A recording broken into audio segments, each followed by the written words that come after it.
asalaamaaleykum mbokku Tivaouane Peulh mbokku commune Tivaouane Peulh ñàgg ñu ngi nuyu ñëpp ñi nga xamante ne teew nañu fi donc tout juste di def présentation pour ñi nga xamante ne amaana xamuñu ñu donc c'est Ibrahima Sori Sylla donc leader du mouvement ànd taxaw sunu askan voilà nekk tey mouvement bi nga xamante ne moo ñu fi dajale tey jii ci forum bu mag bi donc thème bi nekk les cas de noyade dans la commune de Tivaouane Peulh ñàgg waaw bu ngeen seetloo ci fan yi weesu diggante vacances yi bi mu tàmbalee ba léegi donc suñu doom yi ñu ngi lab ci géej gi bi loolu amee nag ñun en tant que mouvement ñu ne pourquoi pas duñu woo suñu askan woo suñu population de par les représentativités ñu woo leen ñu teew fii ci foyer des jeunes bu Tivaouane Peulh pour ñu waxtaan jéem a seet ensemble yan solution la ñuy trouver pour lu mel noonu bañ a amati fii ci Tivaouane Peulh parce que vraiment metti na trop ñuy gis suñu doom yi ñuy lab ci géej gi di dem noonu war nañ ci mën a indi ay saafara loolu moo waral forum bi tey donc am nañ fi ay modérateur ñi nga xamante ne ñoo fas yéene doxal débat bi ñoom ñoo fas yéene jiite waxtaan bi donc sama droite am nañ fa ñaari modérateur mu nekk Lassana Diarra ak Assane Ba dama leen di jox kàddu gi rek voilà su ko defee ñoom ñu wéyal jox ñi nga xamante ne am nañu xalaat bu rafet ak ay solution yu ñu mën a apporter pour ñu saafara wàllu lab gi ñu nemmeeku fii su suñu gox merci beaucoup. waaw asalaamaaleykum mbokk yi ñu ngi nuyu mbokku Tivaouane Peulh ñàgg ñàkkorop di nuyu ñu toog ci salle bi di nuyu suñu président di nuyu mboolem waa Sénégal ak képp ki nga xamante ne mu ngi seetaan si à travers les télé donc di kontaane bu baax a baax waxtaan gi donc comme ni ko monsieur Sylla waxee rek tey du ñu tax a toog tey moo nekk waxtaane li nga xamante ne moo ñu jaaxal ñun ñëpp mu nekk mettit ba nga xamante ne mu ngi dal suñu kaw rakk yi suñu kaw mag yi ak suñu kaw doom yi mu nekk li nga xamante ne xaw naa nekk tolof mu nekk lu ñu jaaxal donc ñu ne woon dinañ ci woote waxtaan ut ci ay saafara ndax nit boo nekk ci dëkk nga gis lépp li nga xamante ne moo nekk gàq-gàq bu nga xamante ne mu ngi jëm ci wàllum ndaw ñi je pense qu'il est normal à ce que jeunes yi jug ut ci solution moo tax première solution mooy lan mooy waxtaan ñu ne dinañu toog waxtaan lépp li nga xamante ne mooy solution ba nga xam ne mën nañ koo joxe dinañ ko ci joxe donc avec public bi ñi nga xamante ne ñu ngi fi ñu joxe ay xalaat joxe solution pour loolu am donc je serai là comme modérateur donc ensemble dinañu mën a waxtaan ensemble ba solution am ci donc ak sama xarit Assane Ba dinañ ko jaarale ensemble incha allah ba liggéey bi mën a jaar ci yoon donc loolu laa mën a wax ci loolu di jaajëfal ñëpp.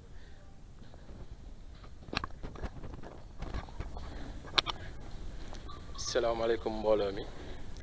maa ngi nuyu ku nekk turam ak santam di leen jaajëfal di wax ne woote ñu wuyu la yombul di jaajëfal képp koo xamante ne teew nga fi tey di wax ne c'est le mouvement ànd taxaw suñu gox de Tivaouane Peulh moom moo organisé tey forum bi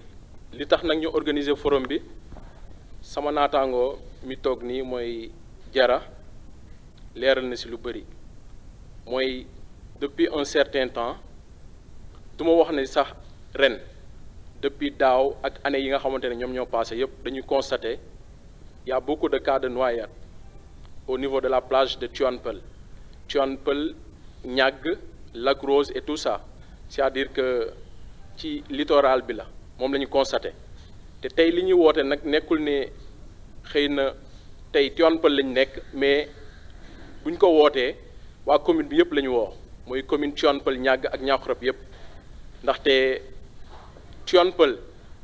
même bu fekkee concerné nañ waa ñàgg tamit à chaque fois da nga fay dégg des cas de noyade ñu wax ne nag lii dafa nekk benn mbir boo xamante ne dafa jéggi dayoo à chaque année day am ñun nag ñu ne ndaw tamit boo dëkkee ci dëkk da nga am leen loo xamante ne loo war a taxaw mooy benn taxawaay bi mooy lan mooy nga artu comme Jara nu mu ko waxee mooy première solution mooy woote waxtaan boo wootee waxtaan rek dina am ñoo xamante ne xëy na c'est des spécialistes am na ñoo xamante ne xëy na bon c'est ay sapeurs pompiers lañ wala des maîtres nageurs wala ñenn ñi nga xamante ne ñu ngi ci mbir mi xam nañ ci dara ñoom au moins dinañ ci joxe seen xalaat wala joxe ci benn solution boo xamante ne nit ñi bu ñu ci demee kat loolu dinañ ko saafara ba tax na tey am na bon couche yëpp presque ñoo ngi fi suñu yaay yaa ngi fi jigéen ñu ndaw ñi tamit ñoo ngi fi mooy suñu même âge ñoo ngi fi mooy ñeneen ñoo xamante ne tamit ñu mag nañ ñu ñoo ngi fi muy nekk des acteurs de développement au niveau de Tivaouane Peulh acteur de développement mooy lan mooy képp ki nga xamante ne tey Tivaouane Peulh wala commune bi bu wootee wala mu soxla yow yaa ngi taxaw pour commune bi jëm ci kanam te lii nag dafa nekk leen li nga xamante ne ça concerne tout le monde donc sur ce nag maa ngi woote ci waxtaan bi kat mu nekk benn wax boo xamante ne dafa apaisé bu ñu paree ci loolu noonu ñu apporter des solutions xëy na teg benn mbir boo xamante ne amul solution jëriñul dara boo tegee benn mbir da nga koy utal ay solution ñu ne kat par rapport à ces pistes là kat buñ ko arboré dinañ dem ba nga xamante ne loolu mënuñu wax du fi ñàkk mais mën nañ def de telle sorte que mu wàññeeku ba beneen yoon boo xamante ne bu ñu fiy toogaat dinañ wax ne wàññeeku na mais dañu woote waat beneen mbir boo xamante ne xëy na dina dem ba nga xamante ne mu dañ fi sur ce nag comme que ay modérateur lañ man ak Jara ñu bañ a gën a guddal rek am na des intervenants yoo xamante ne dinañ leen bind ci liste bi nga xamante ne moom moo fi nekk moom laa yor après ñoom kenn ku ne apporter ci benn solution bi nga xamante ne sur le thème. salaamaaleykum président yow mi nga xam ne yaa ñu invité di nuyu waa salle bi yëpp mais nag di beral nuyoo aussi sama bàjjenu gox yi parce que lépp ñoom la daal man maay seen présidente mais mënuma dem man dong ak ñoom lay àndal lu may def ñoom lay àndal lu ma bëgg a def aussi damay waxtaan ak ñoom foog naa aussi ma fàttali ko aussi Pa Lamine Sow parce que réunion bi ñu mujjee def muy woon teew foofu waxoon wax yu kàddu yu am solo yàlla na ko yàlla yërëm parce que moom ku nekkoon ku bëgg a dëkk bi la woon ku doon aar dëkk bi man nag yàlla su ko fi jëlee dañ koy ñaanal yàlla di ñaan yàlla aussi lii nga xam ne moo fi am mu bañ fee amati sax waxtuma mu gëj fi mais na fi bañ na fi fu mu amati parce que dafa metti damay sensibiliser bàjjen yi bëgg bàjjen nag relais bu nekk ci quartier am nañu ay VAD yu ñu war a def mais dañ koy boolewaale sensibilisation bi ci parents yi ci xale yi def entretien individuel koo dajal nga wax ak moom parce que loolu mooy suñu liggéey ñun bàjjen yi moom laa leen bëgg sës koo xam ne chaque bàjjen daal na def benn causerie boo xam ne dem na ci xale yi lab ci géej gi foog naa bi ñu ko waxee keroog ci foyer bi fale ci ñi doon rey nit yi reyante seen biir waxuma ne jeex na mais mun naa wax ne wàññeeku na kon nag ñu tegaat suñu tànk ñun bàjjen ni ñu defee woon ci jamante bi dañ ko waxtaane aussi ci labu géej gi foofu laa bëgg a yemagum pour le moment di jéggalu ñëpp merci. asalaamaaleykum mbooloo mi maa ngi leen di nuyu bu baax di nuyu télé yi nga xam ne ñoom ñoo fi teew di nuyu encore une fois président 2 fois mën naa ne président mouvement mën naa ne président foyer des jeunes mais en tant que président commission des sports foyer des jeunes damay dellu si waat di wax si kàddu foyer bi parce que tey ñoom ñoo ma teg fii pour ma waxal leen donc man moom li njëkk mooy que ni damay rafetlu lii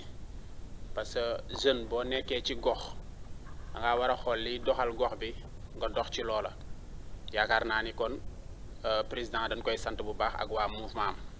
beneen bi tamit ñi ngi sant ñi nga xam ne ñoom ñooy bàjjanu gox yi fi teew di nuyu tamit autorités yi fi teew maa ngi nuyu ñëpp su ko damay jubal direct rek li nga xamante ni si moom moo ñu naqar la ci ñun muy li nga xamante ni si moom mooy géej gi rey ndax Tivaouane Peulh toujours ñi ngi koy dégg ci anam boo xamante ni si du anam boo xam ni dégguwaay la parce que bu nu waxul waxu rey rek ñi ngi naan waxu géej gi te loolu rafetul beneen bi mooy que ni ñun ñi nga xamante ni si ñi ngi suivre sport di encadrer xale yi toujours danoo manqué ndimbal boo xamante ni si day jóge ci côté état ñëw si ñun parce que li nga xamante ni si moom mooy daaw premier point bi ñu def mooy tournoi de la jeunesse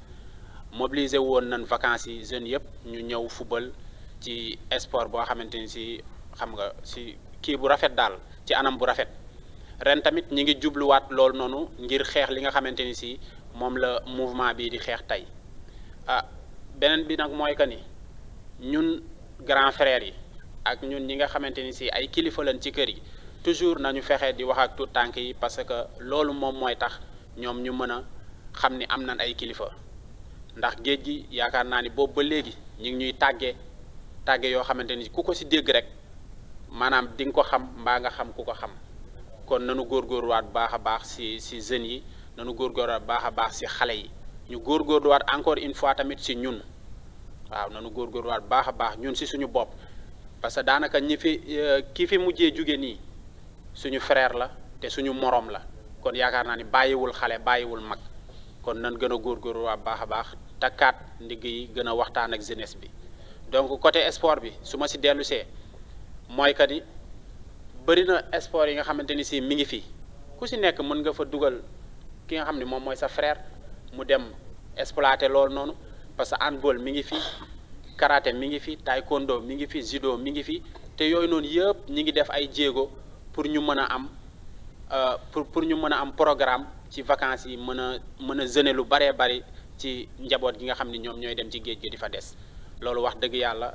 du lu nu rafetlu waaye tamit encore une fois président ñi ngi lay gërëm bu baax a baax ci li nga xamante ni si teg ngeen ko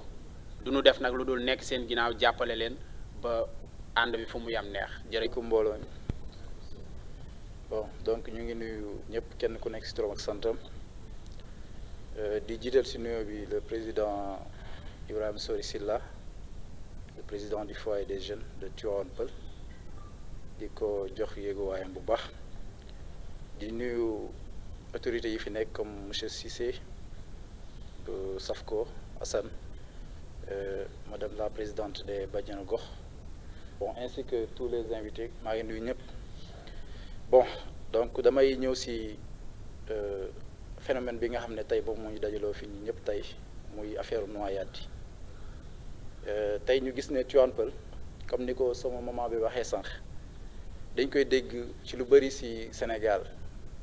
mais chaque jour bu ñuy dégg Tivaouane Peulh ay cas de mort la ñuy wax ay dee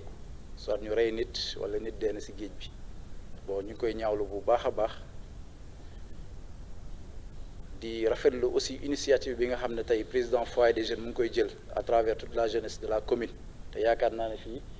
dafa waroon fees del ay jeunes parce que nekk na phénomène boo xam ne jeune bu nekk tey da nga waroon ñëw tey taxawu Tivaouane Peulh tey pour li nga xam ne moom moo fi nekk mu jóge fi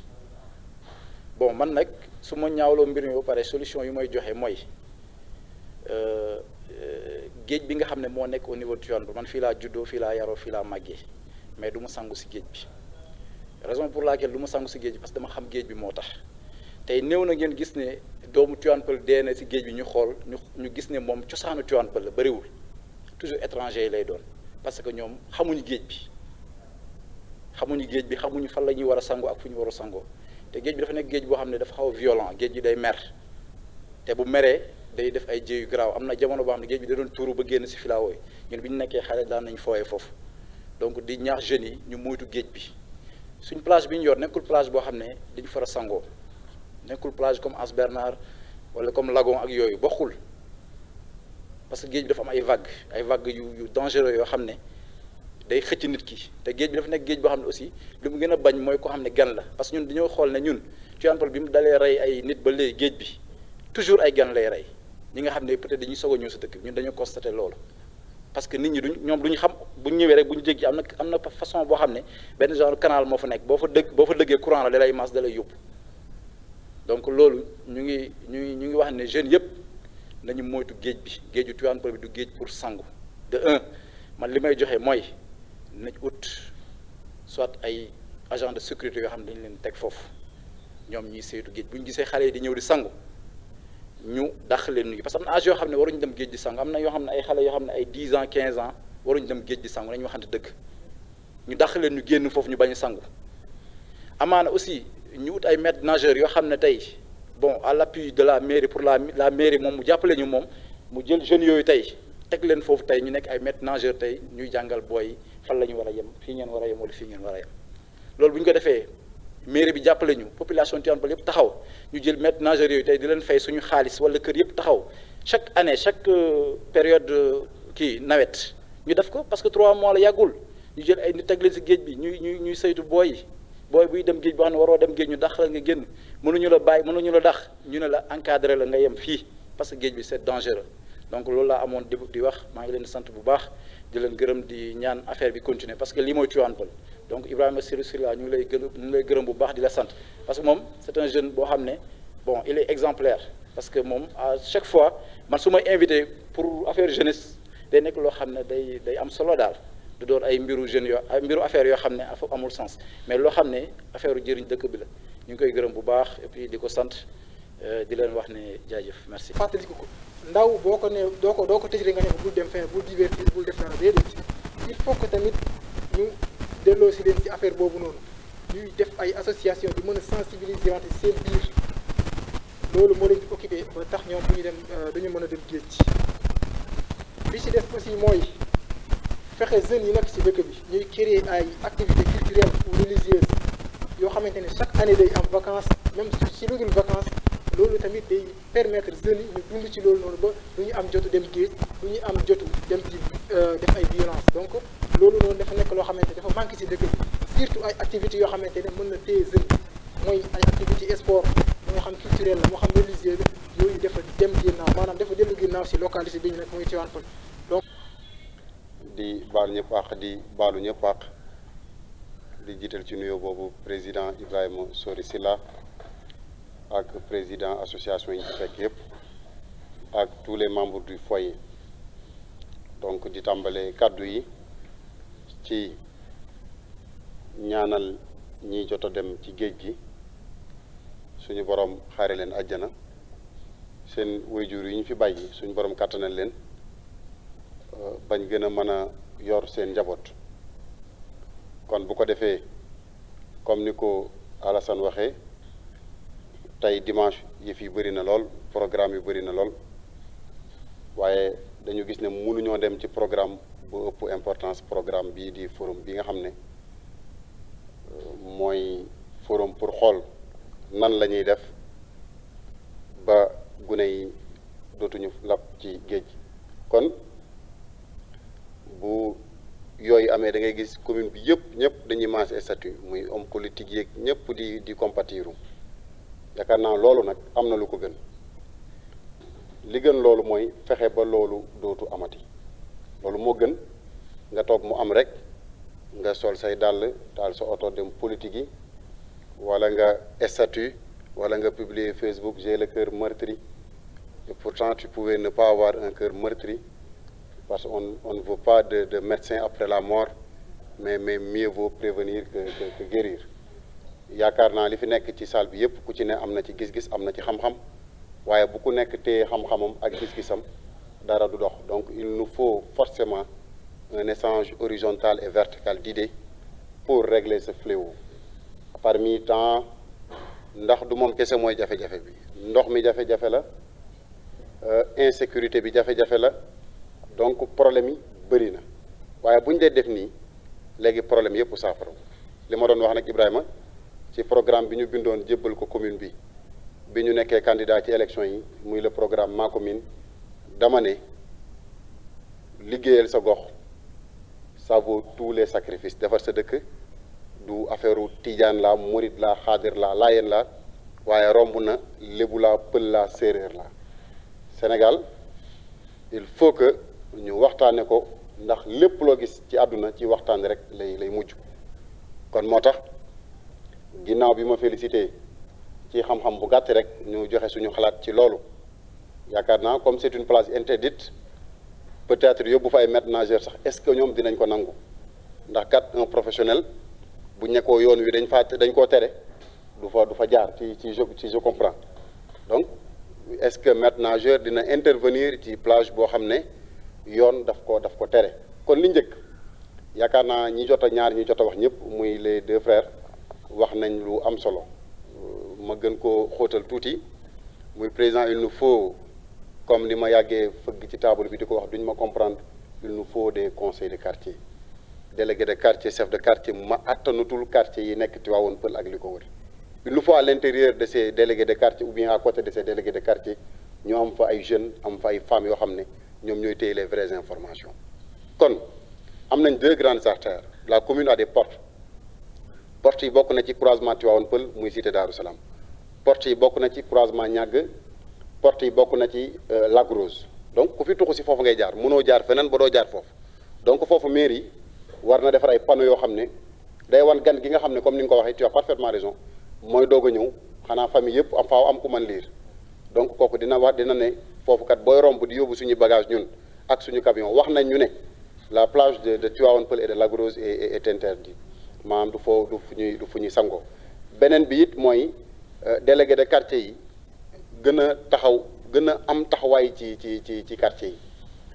nit warul dëkk ci quartier nit tuxu si fa te seeti woo ko bu dee yaay délégué bi jeunes yi fa ne seet dañ ko war a seeti bu ñu ko seetee bokk na ci li ñu war a waxtaane ak moom mooy li nga xam ne moo fi ne ci njariñ li nga xam ne moo fi ne ci association foyer bi nii lay doxee Tivaouane Peulh nga dëkk ñàgg nga dëkk waaye wax ko ne ko fii kat information bi gën a crucial comme da ngaa yor ay ndaw mooy ne plage bii ñu nekk dañ ko interdit peut-être maître nageur fi ñu koy indee mooy lu bëri lu ñuy dee ci brevet lay doon brevet sportif bu ñu defee brevet ba pare mooy yooyu ñuy def épreuve physique yooyu ñuy def ci BFEM ak bac loolu ñi fi toog ñëpp te jàng def nañ ko loolu moom ku mas a def brevet wala nga mas a def bac def nga brevet ba pare wala nga def ba dem géej loolu moom tout le monde l'a fait donc ku ko def ba leneen fekk ko ci ndogalu yàlla la waaye nag ñu jël jour yooyu def ko ay jours spécial discuter ak ay maîtres nageurs yoo xam ne peut-être ci foofu dinañ mën intervenir pour benn jour kon la solution c'est la sensibilisation la solution mooy ñu joxante loxo ñun ñëpp ñu xam ne benn bëgg-bëgg la ñu war a am ak benn yëg-yëg mooy le développement de la commune de Tivaouane Peulh Niague mooy li xale yi wayoon léegi ay paa lañ muy Pape et Cheikh naan ku nekk naan mën a ku nekk naan mën a bu dul mën du baax loolu mooy yàq réew te loolu mooy yàq tamit ab commune si Ibrahima Sori si la tire de son côté si Assane tire de son côté si l'autre tire de son côté du am benn njëriñ du am benn aboutissement parce que day dem ba famille ci boppam day am problème parce que politique dafa garaaw te li muy yàq dafa bëri kon damay daaneel foofu kàddu gi solution bi may proposer daal mooy ñu activer conseil de quartier yi activer chef de quartier yi activer association yi waaye ku mel ne foyer des jeunes wala NTJ bu di dugg ci école yi parce que xale yi am nañ béréb xale yi am nañ kër seen premier kër école la kër yi ñu tuddee seen kër mooy seen deuxième famille seen première famille école la kon ñu fekk leen ci école yi à travers des flyers à travers des discours di liggéey en même temps ak tey bu fekkoon ne avant vacances yi la damay président foyer na liggéey ak les présidents de Fosco ci loolu ñuy def cérémonie officielle sketch yooyu ñuy def ñu defay sketch yoo xam ne dañuy defaale sensibilisation ci li nga xam ne mooy lab bi ak yu demee noonu ndax foofu public bi ñooy ñëw xale yi dañuy ñëw ñëppay ñëw seetaan ci théâtre ak majorette ñu profité ci loolu defaale ay sensibilisation waxtaan ak directeur école yi xam nañ ñëpp ñu jël ay affiche ak ay flyers di ko taf ci seen école yi bu ko defee dina tax bu ñëpp waxee ñëpp di gis parce que tey ñun bi ñu gën a nekk xale mardi dañuy dem seetaani théâtre lu tax parce que RTS ñoo ñu ko doon imposer RTS ñoo ñu imposer woon théâtre ngeen di seetaan wala film indo donc xale li nga ko imposer rek moom lay seetaan kon bu ñu demee ba seen bët yi on n'a qu'à faire trop de communication di gis ne plage bi dañ ko interdite parents yi tamit am ci responsabilité bu boobaa yaakaar naa dinañ dem ba képp ku ne damay dem xale bu ndaw bu 3 ans 4 ans mu naan la grand plage boobu kat dégg naa dañ koo tere parce que xale yi ñu ngi wayu Wally Seck yi ñu ngi wayu Sidi Diop bi ñu ngi koy way ci kër yi ñun ñëpp di dégg kon war nañoo fexe ba xale yi di way géej boobu baaxul géej boobu baaxul géej boobu baaxul tout est communication au 21e siècle salaamaaleykum wa rahmatullah lu ci jub yàlla moo ko jubal lu ci jubul seen frère xale moo doon wax ak yéen di joxe kàddoom ci li nga xam ne yaakaar naa gëj naa dem wala musuma dem ci ndaje moo xam ne mu ëpp mii la li may wax nag mooy na am suivi président donc li ñu fi wax lépp ci forum bi mu nekk ci benn këyit boo xam ne dañ koy jébbal à qui de droit lii ñu jébbal ko sous-préfet lii ñu jébbal ko le maire de la commune de Tivaouane Peulh lii ñu jox ay adjoint bu ko defee ensemble nous vaincrons ce fléau ainsi que d'autres fléaux yoo xam ne ñi ngi régner ci biir commune Tivaouane Peulh Niague. Asalaamaaleykum wa rahmatullah. Toute l'assistance.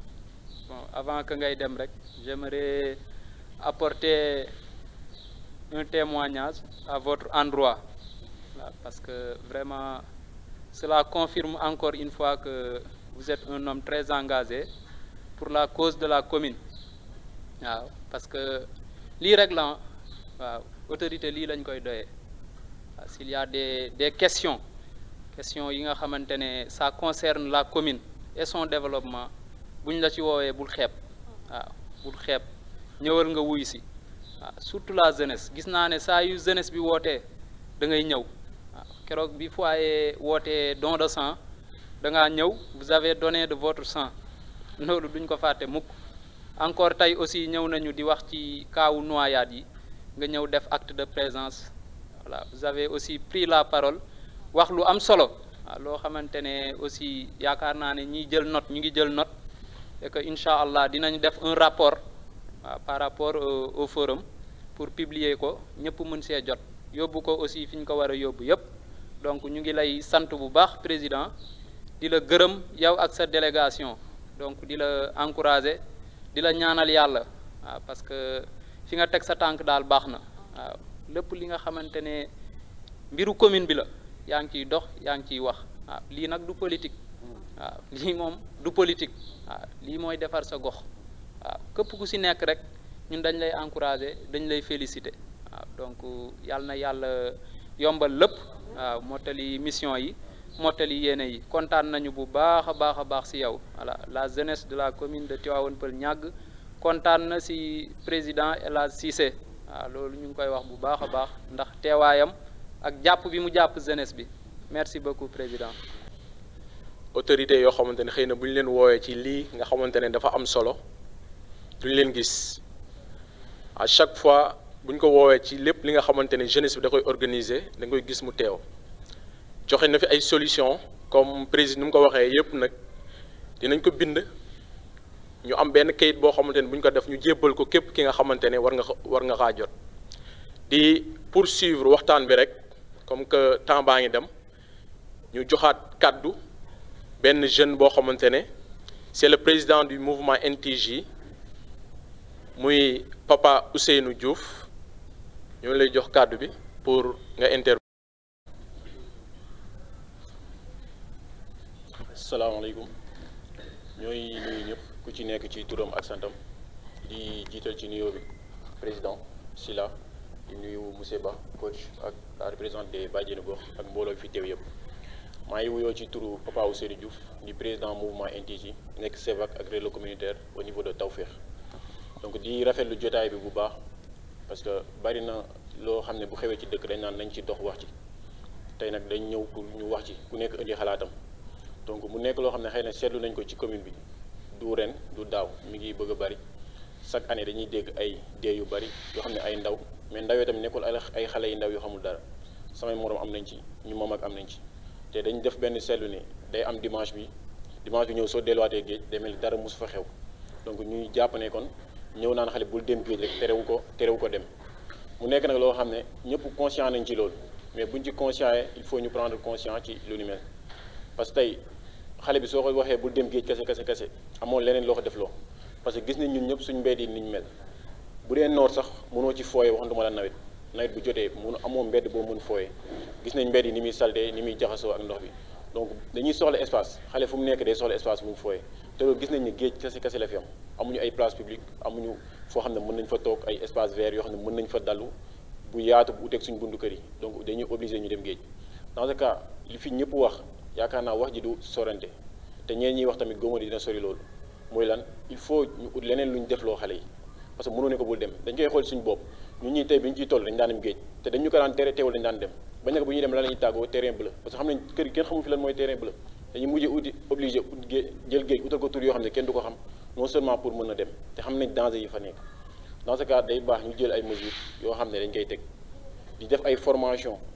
yoo xam ne xale yi ñoom ñëpp dinañ ci mën a accéder mu bañ a cher ñu am ci xam-xam mu am tamit divertissement bu bari boo xam ne tey dina leen mën a téye ci kër gi ci côté interdiction bi nag man pour man li nga xam ne tey Lac Rose Bay ñoom def am na fa te ndax yàggul barki démb dem nañ fa place de Lac Rose dafay étude mais boo xoolee waa Croix-Rouge ñu ngi fi géej gi dañ koy tere parce que Lac Rose léegi kenn sangootu fa boo demee mën nga nag toog mën ngeen bëre ñii football ku nekk ci loolu la neex mais kenn du dugg ci biir géej donc pour man li am foofu moo war a am Tivaouane Peulh bi loolu moo war a am fii tey jot na ñu def ko dafa am nag ñaari mbir tey yoo xam ne bokkul muy wax ak jëf tey bu ñu toogee waxtaan ci lenn ba pare pour man li ëpp solo mooy bu ñu jógee ñu nekk ci ku nekk li la ci war nga def ko parce que xalaat yi day rafet ku nekk génnee xalaatam bu nice ñu koy rafetlu ñëpp apprécier mais tey dafa am deuxième phase mooy lan suivi bi pour man lépp loo xam ne war na ci dañ ko war a dox parce que bu dul loolu tamit li doon am day continuer di am ñuy woote ay forum te pour man objectif bi du loolu objectif bi mooy lan tey bu ñu jógee fii président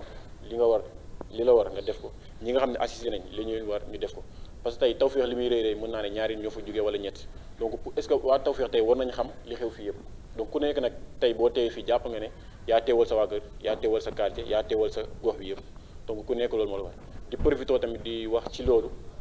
comme toujours di trouver ay solution dañu décidé woon ak NTJ benn mouvement bu ñuy wax nouveau type de jeune organiser benn journée sensibilisation ak setal parce que tamit gis nañ plage yi bu dul lab bi kese am na beneen phénomène bu fay xew boo xam ne mën naa ne bari na ci Sénégal mooy tey boo demee plage dañ fay fekk mbalit bu bari boo xam ne du yoon environnement bi mën naa ne tey protéger wuñ ko nu mu waree donc ñu jëloon initiative organiser benn journée setal ak sensibilisation place de la Rose à partir du 7 ànd ci nag ak waa foyer donc ab bépp organisation jeune bu nekk fii ci Tivaouane Peulh ñu ngi remercier ñëpp di rafetlu di jaajëfal rahmatullah di nuyuwaat mbooloo bi yëpp di rafetlu franchement forum bi nga xam te ne tey jii nii suñu président Ibou Sylla à travers lui la amee quoi di wax ni tey jii nii on est tous témoins lii xew ci plage bi métti na lool rawatina plage Tivaouane Peulh des enfants qui meurent par noyade comme ça on en a vu toujours comme ça des cas pendant les vacances maintenant man li ma ci doon joxe comme solution yaakaar naa ne moom rek laa fi mën a indi parce que heure bi nii mën nañ ne c'est un peu trop tard parce que booy kenn mënu leen tere dem plage ak nu mu mënti demee bu ñu doon gis ni chaque jour ñi ñaa ngi gën a dee toujours dañuy continuer di dem plage kon mënatuñoo téye xale yi di leen tere dem plage li may propose comme solution mooy bu fekkoon mën na nekk ñi fekk si leen si gën leen a aar comment di fa teg ay maîtres nageurs waa Croix-Rouge ou bien la sécurité ci boppam ñu dolli leen foofu auprès ci plage bi ci boppam ñu mën leen a gën a sécuriser ngir bu ñu naree sori rek ñu am fu ñu leen teg man loolu laa doon gën a proposer comme solution sinon ci vacances yi ñu jéem a fexe occuper les enfants comment en faisant des activités yoo xam te ne ñooy tax duñ mën a am leneen loo xam te ne duñ tal lenn quoi loo xam te ne lu dul naka sudul noonu quoi man loolu laa doon proposer comme solution di rafetlu franchement nag forum bi di naan sama gars yi yéen a ngi ci yoon bu baax bi bonne continuation merci. salaamaaleykum ñu fi toog yëpp maa ngi nuyu ñëpp seen tur ak seen sant di nuyu aussi autorités yi nga xam te ne ñoo fekk ñu si fii man nag xam naa ni wax bi xibaar laa bokk ba pare damaa war a wax dina compliqué trop mais dinañ jéem a wax li ci ma ëpp. rasulullah xanaa dañuy ñaanal sunu mbokk yi nga xam ne ñoo des ci géej gi ñoo ngi leen di ñaanal borom bi subhaanahu wa taala mu yërëm leen xare leen àjjana ñi nga xam ne ñàkk nan yàlla jox leen lu gën loolu ndax tamit yàlla moom mooy bind moom mooy jël te nee na man dee laa njëkk bind kalan ko dund kon dañuy santaat yàlla bu baax a baax a baax ci jël bi nga xam ne jël na ko xale yi ci biir géej gi man nag Malika laa dëkk tey damaa fekk jotaay bi rek maa doon sama benn frère mu invité waale ma ne ma ñëwal toog waaye comme que ñun Sénégal moo nu ñor ñu ne ñun tamit mënut a ñàkk tamit ñu am ci ay kàddu ndax tamit mënuñu toog di dégg baax ñu ne duñ ci participer loolu moom musiba la moo tax boo xoolee géej gi gën a baax Sénégal yëpp da ngay fay doog a sangu loolu tamit dafa doon problème Sénégal Yoof boo demee da ngay fay doog a sangu loolu tamit problème la état bi tamit war na ci mën a jàppale xale yi fexeel nan la ñuy def ba gratuit place yi nga xam ne moom moo gën a baax ndax Yoof da ngay fay maintenant nageur ñoo ngi fa taxaw kon pourquoi pas waruñu mën a def affaire mu doon gratuit ñu daal di dindi place yi nga xam ne da ngay def fay doog a sangu loolu tamit erreur la boo teewee xale bi ni ko da ngay fay doog a sangu day ñëw yem géeju kii bi géeju Tivaouane Peulh bi ñëw dee fi loolu tamit dañ cee war a toog xalaat ci bu baax a baax a baax a baax mooy place yi nga xam ne da ngay fay doog a sangu loolu tamit kii la beneen bi mooy tamit ñu def ay falaam ndax soo xoolee am na géej yoo xam ne tey boo demee ci comme Ziguinchor dañ lay bindal ni la gaal bi waru jaar fii dañuy dugal ci biir géej gi dafay ay benn flamme rouge wala flamme orange ñu ni fii nii doo fi sangu mais tableau yooyu baax na mais na def ay flamme mu daal di jël traversé Lac Rose bi dem ba Tivaouane Peulh mu daal di jël benn alignement benn corde boo xam ne rouge la mu leer ni lépp xam ko nag ñu ne xam ne fii nii flamme bii nii muy clignoté ba doon benn lampe rouge biy tàkk di fay ñu xam ne fii moom danger la ndax tamit xale lu mu dof am na loo xam ne boo ko wanee du dugg ci biir day xam ne fii danger la ndax ñëpp a xam ne fii kàmb gii nii am na xale boo xam ne bu romboon kàmb day xam ne lii kàmb la du fi jaar day def déviation kon tamit flamme yooyu noonu gars yi nañ ko proposé mu doon benn solution boo xam ne am na solo mu doon rouge ak kii yëpp mu topp alignement boobu noonu ba géejawaay ndax boo xoolee lépp courant la bañ na ko ba ne canalisation kon kay ñoom nañ ci def ay flamme ñoo ngi ñaanal ñëpp asalaamaaleykum wa rahmatullahi wa barakaatu. fu bokkul ak géej mag yi dañoo war a féexlu bu ñu génnee am fu ñuy doxantu dem toog ci ker loolu kuñ ci war a mën a jàppale koo koy mairie beneen bu ci tegu ñun sportif yi mu nekk taekwondo karaté football basket ak yeneen yu si des jéem leen def le tout le maximum xale yi dem géej ñu jéem leen indi ñu dem defi sport parce que 5 heures la ñuy def sport 5 heures la ñuy dem géej kon ku dem dawi 5 heures heure boobu noonu day fekk yaa ngi terrain fanaa terrain moom leneen lañ fay wax mais du lab kon nañu jàppale yooyu structure yooyu noonu lu ci ëpp solo mooy nañu ut fi ñuy mag ji fi ñuy féexloo ak xale yi fi ñuy féexloo parce que tàngaay bi rek mooy yóbbu xale yi géej tàngaay bi rek moo leen fa yóbbu Pape Boy wax na ko léegi seddaay kenn dem géej kenn soxlawu ko. maa ngi nuyu ku nekk turam ak santam di am mbégte ak contentement bu baax di nuyu président Ibou Sylla ndax li mu def nii dafa jafe ñu ngi yaakaar ci jeunesse Tivaouane Peulh ndax gis nañu relève bu am solo te ñun loolu la ñu bëgg ci commune bi di nuyu sama yaay Adja Bigué di ko nuyu bu baax di nuyu sama xarit Bint Sarr di nuyu sama góor Rose di nuyu Aïssatou sama yaay di nuyu sama grand Ahmed Faye di nuyu ñoom Pape ñëpp ñoom Habib Diop père Gélel Thiam ñoom Amina Darame sama maire yëpp maa ngi leen nuyu Abdoul maa ngi nuyu Aïssatou si ñëpp maa ngi leen nuyu di leen gërëm di nuyu tamit jeunesse bi ma fi gis ndax jeunesse bi ma fi gis duñu jeunesse yoo xamante ne amuñu xam-xam ndax lii nii yombul tey commune Tivaouane Peulh dafa xaw a tumaranke tey développement loolu il faut ñu wax tey politiciens yi fi nekk dañoo war a liggéey ci développement ak jeunesse bi ndax lii mooy doole mbooloo comme nii saa yi ñuy waxtaan rek di diisoo rek ku nekk dina si xalaat rek commune dina dox commune bi nag dafa nekk ci ay tànk yu bees maanaam liir la dañoo nekk di ko defar yombul quoi yombul mais il faut ñu boole xol yi raxas ko ba mu set ñu booloo nekk benn ñu bañ a def farfarloo ndax politique day jeex mais ñun suñu dëkkuwaay bi du jeex ndax ñun ay dëkkandoo la Tivaouane Peulh famille la Tivaouane Peulh amul xeet ñun ñëpp benn lañ kon tey développement bi ñun dañ ciy dem 100%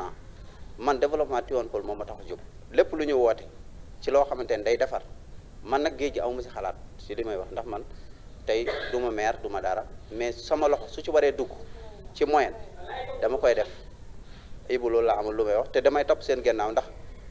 nit doo iñaan doo soxor ndax lii yéen a ko xalaat kon yéen a ko moom kon loo leen ci woote rek man maa ngi seen gennaaw maa ngi jégalu ñëpp di nuyu ñëpp.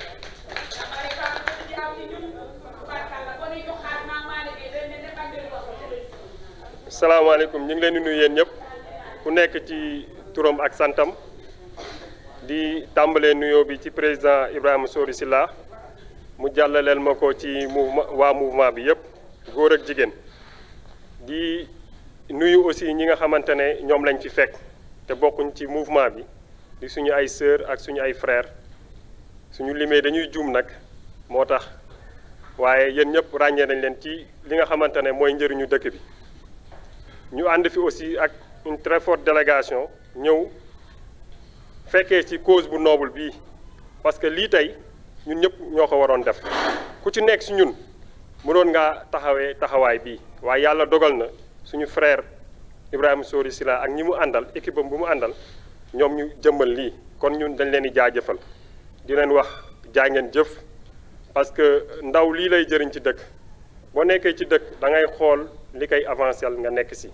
te yéen a ngi sur la bonne voie ñu ànd feek madame la maire Bigué Sall mu jël nuyoo bi jàllale ko si ñi ñu àndal ñëpp délégation bi bëri nañ macha allah parce que bu ñu fi jógee ñi ngi dem tam ci mbir bi nga xamante ne aussi lépp ci développement la ni ko IFA waxee sama frère dëkk ñun ñii ndaw ñi ñoo war a gën a mën a am taxawaay ndaw ñi nag bu ñàkkee taxawaay dëkk boobu avenir am wóorul waaye alhamdulilahi rabbil alamin ku mel ni IFA keneen ak keneen xalaat nañ ni dëkk bi ñun ñëpp dañ see war a participer ku ci nekk boo apporter sa touche maanaam nga indi sa savoir faire maanaam sa xam-xam wala nga indi sa doole wala nga dem jëli ji leneen nga indi ay nit yoo xamante ne mën nañu jàpp ci dëkk bi jëm kanam loolu dañ koy saluer te yéen ci loolu ngeen nekk dégg nañ bu baax li ngeen wax après mémorandum ngeen di def jébbal ko autorité commune bi yëpp loolu dañ leen ci féliciter te dinañ leen ci accompagner. beneen bi mooy solution yi defe naa ni ndaw ñi kenn mënu leen tere géej comme ni ko Pape Boy waxee ak yeneen jeunes yi pour nga tere ndaw ñi géej day metti lool te amoo seen maîtrise xamoo yan yoon la ñuy jaar géej bi yaatu na yaatuwaay bi nga xamante 15 kilomètres la diggante Malika ba Déni géej géeju Tivaouane Peulh bokk na ci littoral yu gën a gudd ci Sénégal ñun am nañ ko muy commune Tivaouane Peulh ñàgg pour nga maîtriser ko yombul waxtaanoo nañ ci ak monsieur le maire mu ne am na ay sapeur yu ñu jël wax naa nañ ci général bi ñu dem foofu xool étudier terrain bi waaye ginnaaw bu ñu étudier terrain bi aussi nee nañ danañ fa teg ay maîtres nageurs mais loolu yëpp du doy man dama bëgg en tant que yow yàlla dogal na yow yaay président foyer des jeunes aussi doon sa président mouvement ñu gën a sensibiliser jeunes yi maanaam comment organiser à travers les ASC parce que y a pas mal de d'ASC ici à Tivaouane Peulh yoo xamante ne mën nañ fa jaaree dem waxtaan ak ndaw ñi parce que ñu ci gën a bëri ay ndaw la yoo xam ne dañuy def sport parce que géej lu mu gën a bañ mooy nga dem di def sport nga ne xaaral ma sangu mos tuuti man mii dal na ma Cambérène parce que parcelle lañ dëkkoon donc xam naa géej bu baax yàgg nañoo dugg ci géej waaye nit ñi nii la ñuy labee nga leen di gis yow doo leen mën a sauver nañu waxante dëgg géej bi képp ku fi sauver nit yow sa bakkan mi ngi sa xottu gerte parce que courant bi bëri na bëri waaye boo xamante ne boo amul benn technique bi ak benn maturité bi ci wàllum feey yow pare nga yow miy sauver waxtu ma laa nag ka nga xamante ne daanaka dem na ba pare kon li ñuy sensibiliser nit ñi ni ko Youssou waxee sànq maanaam ñu won ni jeunes yi ne géej bi baaxul ba pare loolu mooy première chose wax leen géej bi day rayee bu ñu jógee ci géej gi day rayee ba pare ñu dem si ñoom fekk ji leen Assane fekk ji leen ci ASC yi parce que ASC yi ay point de relais lañ bu ñu demee foofu fekk leen fi ñu footballé ñu football ba pare ñu ne ah tey kat bëggoon nañu waxtaan ak yéen ci affaire géej bi dinañu déglu su ko defee ñoom à travers les écoles parce que écoles yi aussi man damay jaar ci VDN en masse la ñuy demee booy te heure yi ngay wax noonu booy dañ fay dem suba si ak kii comment dire jara booy dañ fay dem suba si dañuy génn 10 heures wala 11 heures amatuñu cours ñu dem géej dañuy dajeek ñoom ay xale yu ndaw yoo xamante ne mënuñu sax téye seen bopp waxtu malaat nag géej bi nga xam comme ni ko Youssou waxee léegi boo tegee sa tànk boo tegee sa dàll ndox bu ko fekkee da koy yóbbu wala mu suul kon géej bi ñun ñii sax nga xamante ne yàlla doon mën nañ tuuti as feey man su ma demee ci géej bi ci tefes bi laay bërëngu sangu damaat sama yoon parce que xam nañ ndox parce que ndox kat li ko saa waay waxee géej yi fële la baaxee côté bële li ko dalee Ngor Yoof jàll même Yoof sax tane na mais Yoof sax baaxul parce que Yoof dafa xaw a def genre kii nii mais ay ponton ay lagon ay anse bernal jëm noonu jël gore wàcc ni ay mbaaw moo tax même mbaaw sax nit ñi dañ fay lab mbaaw bii nit ñi dañ fay lab parce que dafa am ay kàmb kon ñu sensibiliser jeunes yi ci loolu waxtaan ak ñoom su ko defee duñ ne cas de noyade du am de parce que loolu moom yàlla suñu borom rek moo xam mais dina wàññeeku parce que kat loolu lañ bëgg suñu ndaw yi nga xamante ne ñi ngi fii ci dëkk bi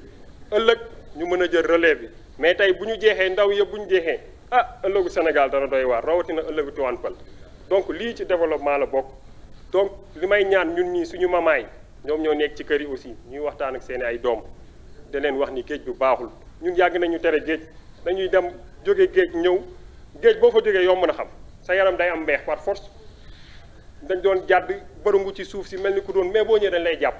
kon ku sa doom dem géej bu ñëwee ci kër gi di nga ko xàmmee nga ne ko kat doom ah bul demee ci géej lii wala boo demee bul sangu wala nga sangoo nii ci tefes bi su ko defee cas de noyade dina wàññeeku kon maa ngi leen di santaat bu baax di leen gërëm ci yéen ñi nga xamante ne yéen am initiative bi di ñaan yàlla suñu borom mbir mi bañ a yem fii ñu continuer di sensibiliser jeunes yi parce que mbir mi du mës a jeex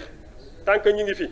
mbir mi du mës a jeex nañu ñaan yàlla suñu borom nag mu wàññeeku maa ngi santaat ñëpp di leen gërëm jërë ngeen jëf.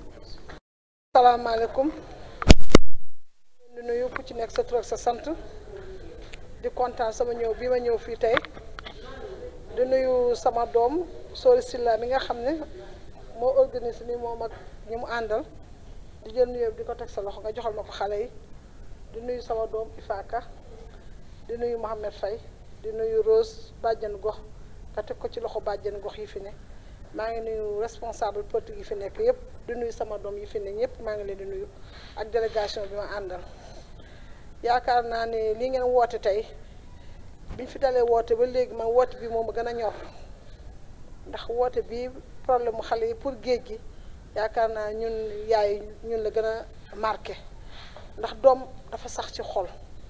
te yaakaar naa ne ñun yaay li ñu mën ci doom yi papa yi sax mënuñu ko ci ndax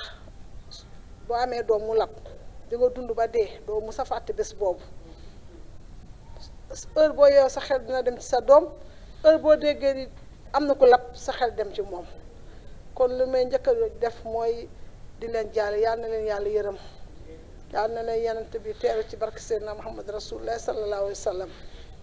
ah ndogal nag kenn muñ ci dara waaye loo gis nag fagaru la ndax keroog monsieur le maire bi mu ñëwee fii commandant bi mu ànd ak moom ñu dem taxaw foofu ci palaasu géej gi ñu waxtaan ci ñu ne leen trouvé loo xam ne dañu seet noo xam ne bu xale yi bu ñu ñëwee di sangu pour ñu bañ a lab mais monsieur le maire 8 heures ci suba la dem ànd commandant bi 5 heures ci ngoon xale yi lab ci benn monsieur le maire taxawoon kon loolu doy na waar te metti na ñun solution bi ñun ñëpp a war a xeex dem géej bi sangu géej bi xale yi ñun ñëpp a war a xeex di mag di ndaw ñëpp ñoo war a xeex mënuñoo bàyyi géej li xale bi wax sànq dëgg la géej mënuñu koo bàyyi géej mënuñu koo bàyyi ndax lu bari suñuy soxla fa lay fajoo kon géej mënuñu koo bàyyi mu li ñu mën a def kay mooy trouver solution xale yi ku yaa ngi dem géej soo demee nga yem ci fi nga xam ne foofu nga war a yem su vague bi ñëwee nga taxaw bu jagee nga xëppoo ndox bu delluwaatee nga dellu man loolu laa gis man mii def teewuma géej te géej gi balaa ngaa seetlu boo taxawee day mel ni boo taxawee bu vague bi ñëwee ba dem boo taxawee day mel ni lu lay yootal da lay xëcc da ngay jékki-jékki sax gis sa ndox mi nekk sa ginnaaw balaa vague bu mag bee ñëw balaa ngay daw naan yaa ngi génn bu la dóoree day mel ni courant moo la dóor day mel ni ku la xëcc donc nañu góorgóorlu ñun de mairie bi ñun dinañ ci taxaw boo xam ne Moussa dinañ leen taxaw heure foo leen ko woowee ci affaire géej gi dina ci dugal loxoom te dinañ ci taxaw baax moom ak adjoint maire am ak conseil yi nañ ci taxaw bu soobee yàlla yenante bi foo leen ñu woo ci affaire géej gi nañ leen wuyu jërë ngeen jëf ñoo ngi leen di nuyu ku nekk sa tur ak sa sant di leen gërëm di remercier jeunes yi tey tubaab day wax naan ma wax ma ban ndaw nga am ma wax la sa ëllëg kon ñun suñu xel dal na ci suñu ëllëgu Tivaouane Peulh tey ñun mag ñi li ñuy xeex pour Tivaouane Peulh mel ni Ndakaaru centre ville tey xam nañu tey même su eggul suñ ko eggalewul xale yi dinañ ko eggale presque nit ñi nag wax nañu lépp man damay joxe information rek parce que ñi fi jaar ñëpp wax nañ yëpp wax nañ solution wax nañu inconvénients yi li ñëpp wax mooy dëgg xale yi kenn mënu leen a tere dem géej mun c'est pas possible kenn mënu leen a tere dem géej mais yan barrière ngay teg pour wàññi cas de noyade yi dama gis keroog ba ministre de l'intérieur woo maire yi nga xam ni seen commune yi ñoo seq littoral bi yëpp di ci waxtaan ak ñoom pour ut ci ay solution mu mel ni déggoon naa ay solution génn ci dégg naa keroog monsieur le maire répété ko que ni mun ñu tere xale yi dinañ teg ay gendarme ak say fas dinañ teg ay maître nageur dinañ teg chauffeur limité xale yi leen fii ngeen war a sangu fii bu leen fi sangu ñu bàyyi leen benn espace boobu dinañ sangu def naa loolu lii da ciy baax pour ñoom ñu gën a accélérer loolu pour ñu gën ko accélérer parce que mën ko ñàkk foog ñu dem géej yàlla da ko def pour ñun mais xëy na nag am na ay gàllankoor yu ci ne mais ñun aussi ñoo war a nekk ay citoyens ñun ñoo war a nekk ay nit ñun ñoo war a am civisme gis nga nit sa état su la ne fii nga yem da ngay respecté sa état nga yem fii surtout ndaw lii bu ko def lii ko dañ koy tere loi la du ma ko def waxuma géej gi rek mais dama jox benn exemple ci autoroute à péage yi rek autoroute yi nii rek yi nga xam du péage dañuy teg ay kii passerelle fii nga war a jaar gars yi jaar ci suuf jéggi ñu defal la ay barrières mel ni ñun duñu nit duñu xalaat mel ni ay xar def ay grilles ay barrières ma gis ñuy nit yu jaar ci suufu barrière di jéggi nit kuy def loolu doo ko tere mënoo ko tere mu dem géej xam géej goo xam mënoo koo sàkket ba kenn du fa jaar solution yi nag lañ war a gaawee autorité yi comme ministre de l'intérieur woo ne maire yi ñu taxaw ci solution teg nañ ay solution nañ tàppe pour ñoom solution yooyu ñu gaaw ci loolu rek mooy solution yi amul beneen solution amul leneen lu ñu mën a def xëy na li ngeen mën a def tey mooy la Mouhamed wax dem ci ASC ñëw ku nekk dugal ci sa loxo en attendant Tivaouane Peulh su fekkee am na ay maîtres nageurs nañ ci jàpp toog ci plage bi volontaire en collaboration avec la mairie ak foyer des jeunes bi jàppale xale yi jàppale njaboot gi wàññi de dégg naa maire bu joxe benn information keroog daal ni 34 noyades moo am Dakar moo am ren 10 yëpp Tivaouane Peulh la 10 yëpp Tivaouane Peulh la comme solution amul limité rek moo am teg ay garde-fou les jeunes commencé leen ko ñu fi dëkk te mën dara ci ndox ngeen waxtaan ak ñoom ñu mën au moins toog ci plage bi selon sa fekkee maire bi day jël benn affaire boo xam ne dina leen récompenser tuuti ñu taxawu xale yi mais kenn mu leen teree géej kontaan na ci vraiment lii quoi. mina sheytaani rajim bismillahi rahmaani rahim ginnaaw bi ñu sante yàlla julli si yonent bi sallallahu alayhi wa sallam ñu ngi nuyu suñu mbokk yu tedd yi ñu jàkkaarloot di nuyu suñu président Ibrahima Sori Silla mu nekk ndaw loo xam ne moom moo ma jaral ma déplacé wu ñëw ba fii si Tivaouane Peulh di ànd ak moom bokk ak moom li muy xeex mooy développement commune bi te lii mu xalaat ni ndaw yépp ku wax ak ku waxul am nga ci yéene ju rëy moo waral jotaay bi taaru ni muy suñu yaay booy ak suñu mag ñi man mi nga xam ne dama dëkk côté géej dama gis ne jour dimanche la problème yi di gën a am da ngay gis borom kër boo xam ne day root saret ba mu fees jiital ak njaboot gu sewam nekk ca digg saret ba yóbbu baraadaam ak kaasam làng di attaaya doom yi di sangu mu jàkkaarloo ak ñoom di leen xool man damay toog sama buntu kër dàq naa sama jànq ndax daf ma tàggu ne damay dem géej ma ne ko soo ñëwee doo fanaan ci kër gi te pourtant man damaa jege géej mais foyewuma ko ñun ñi nga xam ne ñoo nekk fii tey jii kenn ku ne boo demee commencé ci sa njaboot ku la tàggu na géej bu munta ñàkk ba munta ñàkk yedd ko li ñu waxtaanee fii na ko géej gi dañ koy tere ndax ku nekk ci ñun sàmm la te sàmm bu ne ëllëg suñ borom dinañ la laaj li nga noon sàmm ñi ci dem tamit ñi ngi massawu seeni waajur waaye di leen ñaanal yàlla yërmande waaye géeju Tivaouane Peulh gi man de gan laa waaye ñemewuma ko man su ma tegee sama tànk géej gi dafay mel daf may xëcc ndax man bawol laa xaw ma ndox te da ngay gis ku jógee foo xam ne amul géej mais da ngay gis mu ñeme géej gi loolu laa xamul fan lañ ko teg géej gi amul teg dara géej gi dañ ko bàyyi loolu moo nekk li gën amul loo def terrain ba dem fokk Macky Sall ñu ñu war a sangoo ñu ne xale yi yam leen te da ngay gis xale yu góor yi bu ñu àndee xale yu jigéen yi dañuy tiitoo ñu jàpp ci guddi yéen ñi fi toog yëpp sama papa yi sama yaay yi nga xamante ni ñoom ñoo teewee la jotaay bi tey di leen nuyu di leen ziar aussi ak responsable yi nga xamante ne ay leader la ñu toog nii ci table ji maa ngi leen di remercier aussi bon je ne devrais pas prendre même parole parce que maa ngi doog a ñëw quoi mais nag il faut ma sànni samay kàddu parce que jeune laa ni jeune yëpp voilà donc solution comme ni ko suñu doyen Assane waxee solution yi bari na parce que ñun ay jeunes lañ nekk ci Tivaouane Peulh fii lañ yaru fii lañ màggee fii lañ jàngee aussi voilà fii lañ defee suñu formation fii lañ am aussi suñuy centre suñuy club di former ay xale yu ndaw ay jeunes di leen yóbbu ñuy participer aussi au niveau des compétitions nationales voire même régionales parce que loolu yëpp c'est pour les jeunes pour les maintenir ñun fii lañ yaroo géej gi xam nañ ko bu baax bu ñu fa demee sport mi koy yóbbu bu ñu paree ñibbisiwaat nañ duñu sax laal ndox voilà donc pour ma sànni samay kàddu ak samay solution mooy que ni ñu defaral xale yi nga xamante ni ñoom ñoo fi nekk defaral ay structure ay centre de formation voilà bëri na ay nag bëri na sport baa ngi fii y a culture voilà y a beaucoup de choses ay ñi nga xamante ni monsieur le maire ak ñeneen ak ñeneen ak les bonnes volontés mën nañu ko def aussi au niveau des jeunes te rien que pour mu leen maintenir jeunes yi laay waxal nag personnellement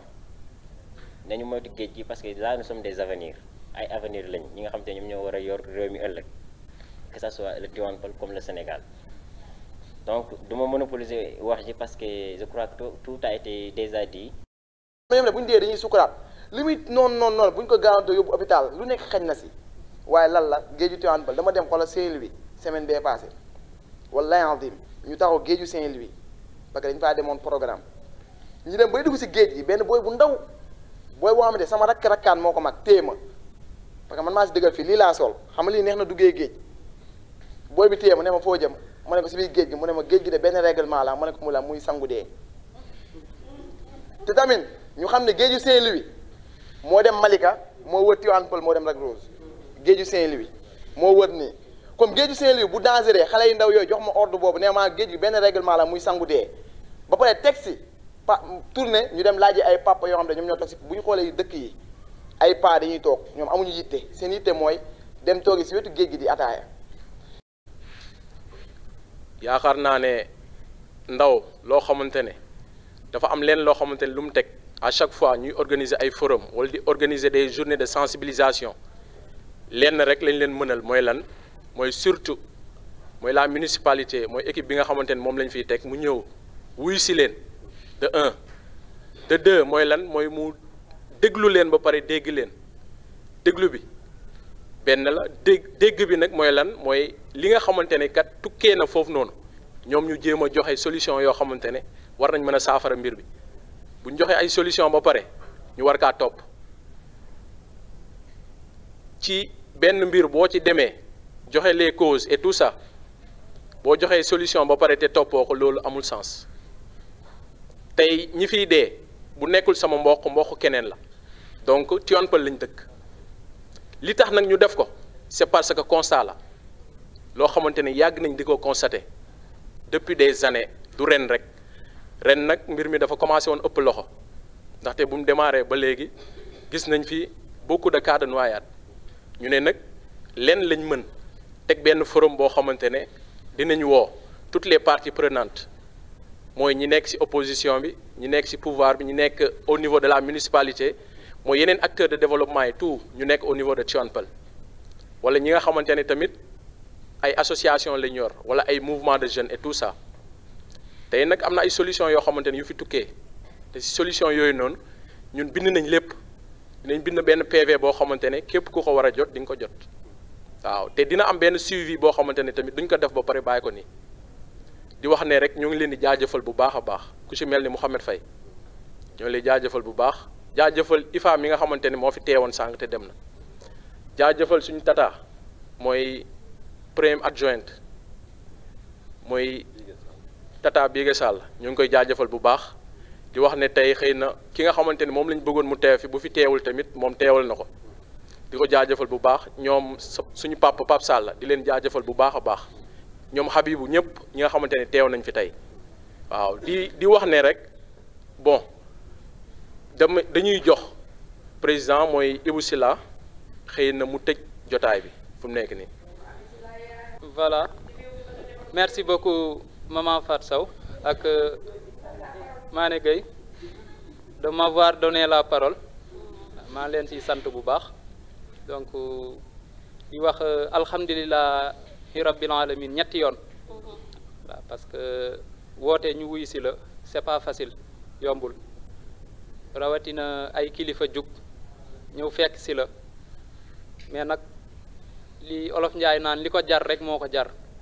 ndax Tivaouane Peulh pour man mérité na lii mérité na ay doomam toog nemmeeku benn jafe-jafe bu am ñu xalaat ci waxtaan si pour apporter des solutions te yaakaar naa ne tey ñi fi wax yépp xam-xam lañ fi wax donc du ma monopoliser parole bi ci côté solution ak côté yenn affaires yi ndax wax nañ lépp li fi des mooy ñu def réaction waaw foo dem nag am na ku yàlla jiital am na kilifa ñun tey commune lañu monsieur le maire mooy suñu njiit waaw bu waxoon naa ko bu ma rombee ci tali bi benn xeer tere jàll nit ñi man yow laay woo directement parce que yow la fi yàlla teg donc c'est à lui bu ñu ginnaaw bi ñu proposé ay solution ci forum bi moom mu jéem a appliqué waaw te damay wax rek te yàlla tax jour bi ñaari xale yi di lab daf ma woo ci veille bi ne ma boo xëyee 8 heures nga ñëw général bi dafay ñëw ànd ak waa sapeur pompier jour boobu dama yeewu 7 heures 8 heures fii la ma fekk ma koy xaar malheureusement mujj ñoo gisee sax mujj ma see dem mais si ngoon googu la ñaari xale yi lab donc mu ngi si doon jéem dara waaw dañ koy wax nag ni ko vraiment bëgg nañ solution yi mu xalaat si parce que li ñu fi wax yëpp ay solution la bi si njëkk mooy ni il faut ñu wutal xale yi ay occupation il faut ñu xool ban système la ñuy def pour téye leen ci gox bi ñuy bañ a fréquenter géej de trop waaw mooy lan ñu def ay espace de jeu waaw mooy lan nañ ñu jox foyer bu bees bi nañ ñu jox foyer des jeunes bu bees bi ñu def fa terrain multidisciplinaire boo xam ne dina am terrain basket terrain handball ba pare mu am place publique bi nga xamante ne nit ñi dinañ mën a doxantu di toog foofu waaw bu ñu bëggee def ay concert wala ñuy def ay affaires yu rëy ñu mën ko defee foofu waaw beneen bi aussi foyer bi nga xam ne tey fii la ñu nekk boo defee 3 ans ci ginnaaw nit daanu fi ñëw wala karatéka yi kese nga fiy fekk tey ñu ngi góorgóorlu ba mën fee def forum nañu yokk jàppale ci foyer bi nga xam ne dañ fee bëgg di fi former jeunes yi di leen yee di leen éveiller pour ñu mën a réussir ci seen àdduna loolu bokk na ci loo xamante ne war na mën a wàññi lu bari ci Tivaouane Peulh waaw loolu ñu ngi ko koy yóbbante bu baax a baax a baax beneen bi di sant ñi nga xamante ne teew nañu fi li ma ci gën a neex mooy que ni autorité yi gën a jeune ñoo ñëw donc tonton Pape Sall wax na ko sànq voilà tant qu'il y a jeune il y a espoir waaw mun nañ ne subaay Tivaouane Peulh mun nañu am yaakaar bu baax donc maa ngi sant bu baax El Hadj Cissé moom ñëw na fi di sant Mouhamed Faye mon grand maa ngi lay sant bu baax naka noonu mon ami mon grand frère Ifra Ka sant naa ko aussi bu baax ci teewaayam voilà mais aussi sant madame la maire di la yóbbante suñu foyer bi ngeen ñëw tey dañoo bëgg Marème Faye Sall jàppale ñu tabax ko waaw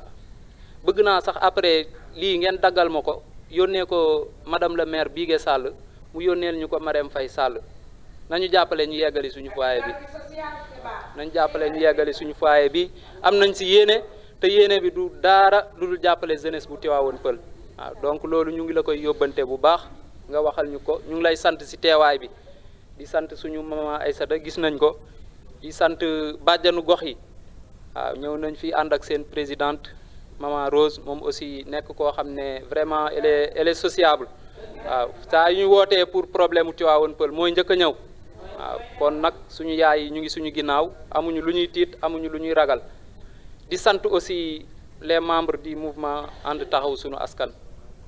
maa ngi leen di sant yéen ñëpp bu baax a baax di jël cant gi di ko teg ci loxo coordonnateur Daouda Dia mi nga xam ne moo doon coordonné activité bi ak coordinatrice bi Penda Sow di nuyu aussi di sant sama ñaari modérateur yi waaw mu nekk coach su Jara comme que nee na léegi bëggatul ñu koy wax professeur ak professeur Ba muy Assane Ba ñi ñëpp ay jeunes yu am xam-xam lañ bëgg seen dëkk donc tey li ma wax keroog rek bi ñuy def rencontre bi ak monsieur le maire dëkk bi mënul dox sans la jeunesse il faut ñu jël jeunes yi ñu impliquer leen ci la chose communale jox leen ay responsabilité ñemeloo leen may leen fit buñ ko defee rek commune bi dina dem ci kanam voilà nuyu naa aussi madame la conseillère suñu maman Binta Sarr moom aussi mun na yóbbaale ñi fi nekk yëpp nekk ay conseillers nuyu autorités yi fi teew yëpp waaw di nuyu sama yaay di rafetlu présence am fii waaw donc moom tamit yàlla na ko yàlla may gudd fan nuyu famille bi yëpp soxna si mu ngi fii voilà ak frères yi ak sœurs yi ñëpp donc mouvement ànd taxaw suñu askan cat ba cat bu ma limee rek xam naa damay juum waaw yéen ñëpp sant naa leen gërëm naa leen moteur gërëm naa la bu baax a baax ci lépp waaw xam nga sa bopp donc fa la ñuy wàccee kàddu yi di wax ne forum bi am na solo gars yi génnee nañu xam-xam dinañ ko tënk ci benn kayit yóbbu ko fi ñu ko war a yóbbu yëpp publier ko ba ñëpp jot ci kon looloo nekkoon kàddu yi salaamaaleykum wa rahmatullah